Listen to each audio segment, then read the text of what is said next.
സ്നേഹത്തിൽ കുലുങ്ങാതെ നിൽക്കുക എന്ന് പറഞ്ഞാൽ ഒരാൾക്കും ക്രിസ്തുവിൻ്റെ സ്നേഹത്തിൽ നിന്ന് എന്നെ പുറത്താക്കാൻ കഴിയില്ല. അവൻ്റെ സ്നേഹത്തെ സംശയിക്കാതിരിക്കുന്നതല്ല, ആ സ്നേഹം എൻ്റെ ഹൃദയത്തിൽ നിന്ന് മാറാതെ നിൽക്കുകയാണ്. ഞാൻ നിങ്ങളോട് പറഞ്ഞല്ലോ, 17-ാമത്തെ വാക്യത്തിൽ ക്രിസ്തു നിങ്ങളുടെ ഹൃദയത്തിൽ വസിക്കുക എന്ന് പറഞ്ഞാൽ ചില ദൈവവചനത്തിൻ്റെ വിവർത്തനങ്ങൾ അതിപ്രകാരമാണ് പറയുന്നത്. ക്രിസ്തുവിന് നിൻ്റെ ഹൃദയം തൻ്റെ ഭവനമായി തോന്നും. ക്രിസ്തുവിനെ നിൻ്റെ ഹൃദയം തൻ്റെ ഭവനമായി തോന്നണമെങ്കിൽ ഈ വചനത്തിൽ പറയുന്ന പോലെ നീ ആ സ്നേഹത്തിൽ വേരൂന്നി അടിസ്ഥാനപ്പെടണം. നമ്മുടെ ഹൃദയം ക്രിസ്തുവിന് തൻ്റെ ഭവനമായി തോന്നണമെന്ന് നമുക്കെല്ലാവർക്കും ആഗ്രഹമുണ്ട്. നമ്മുടെ ഭവനങ്ങൾ ക്രിസ്തുവിന് തൻ്റെ ഭവനമായി തോന്നണമെന്ന്. അതങ്ങനെ സംഭവിക്കുമെന്ന് ഞാൻ പറയാം.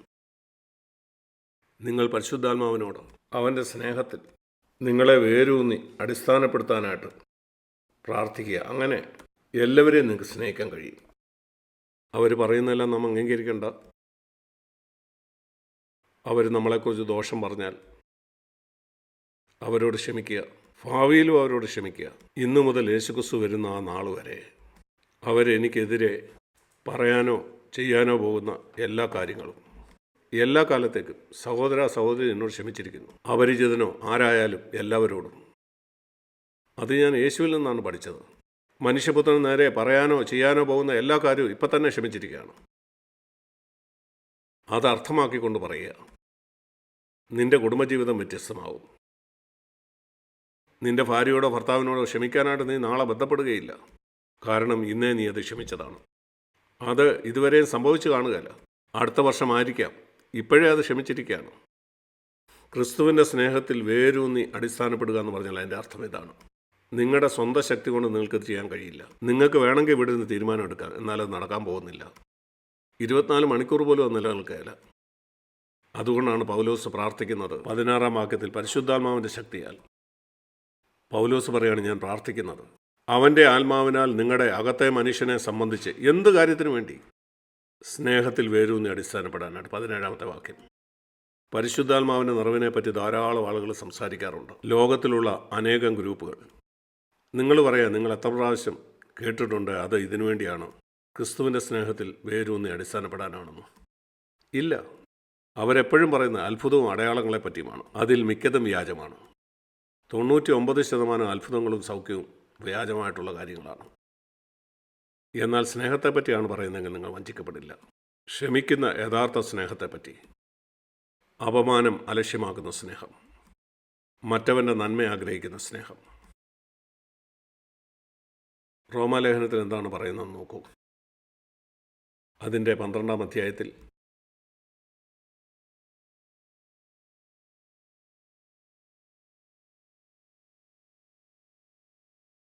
19-ാം വാക്യം അല്ല, നമുക്ക് 17-ാം വാക്യം മുതൽ തുടങ്ങാം. 16-ാം വാക്യത്തിൻ്റെ അവസാന ഭാഗത്തുനിന്ന് തുടങ്ങാം. റോമർ 12:16. നിങ്ങളെ തന്നെ ബുദ്ധിമാന്മാർ എന്ന് വിചാരിക്കരുത്. നീ ഒരു വലിയ ബുദ്ധിമാനാണെന്ന് എനിക്ക് തോന്നരുത്. ഇതാണ് ശരിയായിട്ടുള്ള വിശുദ്ധി. 17-ാമത്തെ വാക്യം. ആർക്കും തിന്മയ്ക്ക് പകരം തിന്മ ചെയ്യരുത്. 18-ാം വാക്യം. കഴിയുമെങ്കിൽ നിങ്ങളാൽ ആവോളം സകല മനുഷ്യരോടും സമാധാനമായിരിക്കും എന്ന് പറഞ്ഞാൽ ആരോടും പോരടിക്കരുത്. അവരിങ്ങോട്ട് വന്നാലും നിങ്ങൾ നിരാകരിക്കുക. 19-ാം വാക്യത്തിൽ നിങ്ങൾ തന്നെ ആരോടും പ്രതികാരം ചെയ്യരുത്. ഒരു മനുഷ്യനോടും. ആരെങ്കിലും നിങ്ങളെ ഉപദ്രവിച്ചോ അത് നിങ്ങൾ ദൈവത്തിന് വിട്ടുകൊടുക്കുക. ഇവിടെ വായിക്കുന്ന ദൈവത്തിനിടം കൊടുപ്പിന്നാണ്. ദൈവം അവനോട് ഇടപെടട്ടെ. നീ ഒരു ദൈവത്തിൻ്റെ പൈതലാണ്. അവൻ വന്ന് നിന്നെ തൊട്ടാൽ നീ ദൈവത്തിൻ്റെ കൃഷ്ണമണിയാണ്. സക്കറിയാവ് 2:8. നിങ്ങളെ തൊടുന്നവൻ എൻ്റെ കൺമണിയെ തൊടുന്നു. നിങ്ങളെ തൊടുമ്പം അവൻ ദൈവത്തിൻ്റെ കൃഷ്ണമണിയാണ് തൊടുന്നത്. അത് ദൈവം നോക്കിക്കോളും.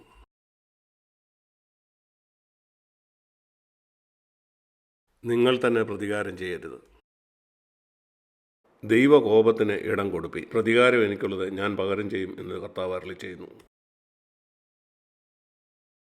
നിങ്ങളുടെ ജീവിതത്തിൽ ആർക്കെങ്കിലും എതിരെ ഏതെങ്കിലും തരത്തിൽ പ്രതികാരം ചെയ്തിട്ടുണ്ടെങ്കിൽ നീ ദൈവത്തിൻ്റെ സ്ഥാനം എടുക്കുകയായിരുന്നു. അതേപ്പറ്റി മാനസാന്തരപ്പെടുക. ദൈവം പറയുന്ന പ്രതികാരം എനിക്കുള്ളത്, ഞാൻ പകരം ചെയ്യും. എങ്കിൽ ഞാനെന്താ ചെയ്യേണ്ടത്? 20-ാം വാക്യം. നിന്റെ ശത്രുവിന് വിശക്കുന്നെങ്കിൽ അവന് തിന്മാൻ കൊടുക്കുക. അവന് ദാഹിക്കുന്നെങ്കിൽ കുടിക്കാൻ കൊടുക്കുക. അങ്ങനെ നീ ചെയ്യുന്നെങ്കിൽ അവൻ്റെ മേലെ സ്നേഹത്തിൻ്റെ തീ നീ കൂട്ടുകയാണ്. അവൻ്റെ തലയിൽ നീ സ്നേഹത്തിൻ്റെ തീ നീ കൂട്ടുകയാണ്. എന്തുകൊണ്ടെന്നാൽ ഈ അടിസ്ഥാനപരമായ കാര്യം നീ മനസ്സിലാക്കണം. തിന്മ കൊണ്ട് നിനക്ക് തിന്മയെ ജയിക്കാൻ കഴിയില്ല. ഇന്ന് ലോകത്തിൽ യുദ്ധം നടക്കുന്നിടത്ത് നിങ്ങൾക്ക് ഇത് കാണാനായിട്ട് കഴിയും. അതൊരു പക്ഷേ യുക്രൈനിലോ ഗാസയിലോ വേറെ ലോകത്തിൻ്റെ ഏത് ഭാഗത്ത് തന്നെ ആയിരുന്നാലും നിനക്ക് തിന്മ കൊണ്ട് ജയിക്കാൻ കഴിയില്ല. 21 വാക്യത്തിൽ തിന്മയെ നിനക്ക് നന്മ കൊണ്ട് മാത്രമേ ജയിക്കാൻ കഴിയുള്ളൂ. നിനക്ക് കൂടുതൽ തിന്മ ചെയ്തുകൊണ്ട് തിന്മയെ ജയിക്കാൻ കഴിയില്ല.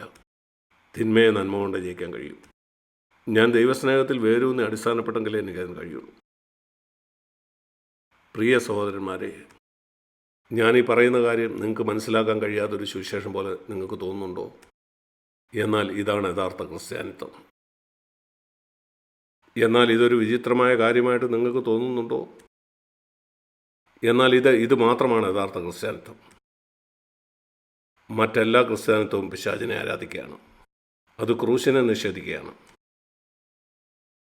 മത്തായി 4 മത്തായി 16 നിങ്ങൾ വായിച്ചു നോക്കൂ. ഈ 2 ഭാഗത്ത് മാത്രമേ സാത്താനെ എന്നെ വിട്ടുപോകുന്ന യേശു പറയുന്നുള്ളൂ.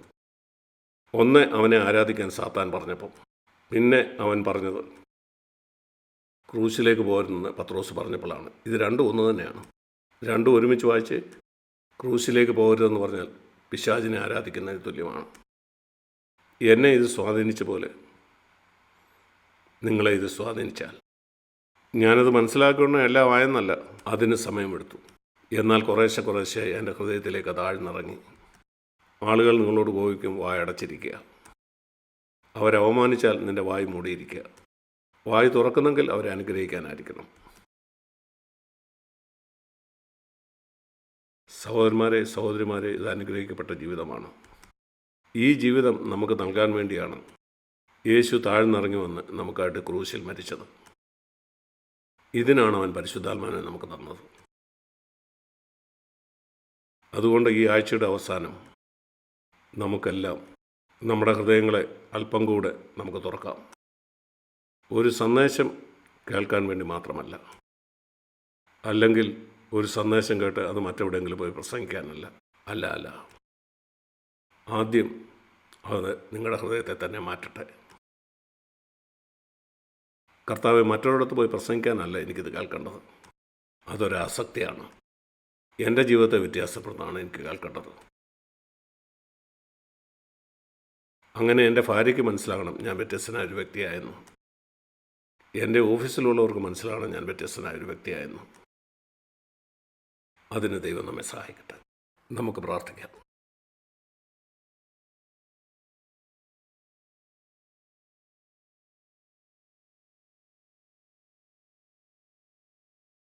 പ്രിയ സഹോദരന്മാരെ, സഹോദരിമാരെ, ഇന്ന് നിങ്ങൾ കേട്ടത് ഗൗരവമായിട്ടെടുക്കുക. ആ വഴിയറമ്പിൽ വീണ വിത്ത് പോലെ പറവൾ കുത്തിക്കൊണ്ടു പോകാൻ ഇടയാക്കരുത്. ആ പാറ സ്ഥലത്ത് വീണ വിത്ത് പോലെ ഇന്നത് കേട്ട് നിങ്ങൾ ഉത്സാഹഭരിതരായി 2 ദിവസം കഴിയുമ്പോൾ അത് കരിഞ്ഞു പോകുന്നു. അത് നിങ്ങളുടെ ഉള്ളിലേക്ക് ഇറങ്ങട്ടെ. അത് ഹൃദയത്തിൻ്റെ ഉള്ളിലേക്ക് ഇപ്പം തന്നെ ഇറങ്ങിപ്പോട്ടെ. ഇതേപ്പറ്റി ധ്യാനിക്കുക. അങ്ങനെ അത് നിങ്ങളുടെ ഹൃദയത്തിൻ്റെ ഉള്ളിലേക്ക് ഇറങ്ങി വരട്ടെ. അത് വേര് പിടിക്കട്ടെ. അങ്ങനെ സ്വർഗീയ ഫലങ്ങൾ കായ്ക്കാനിടയാകട്ടെ.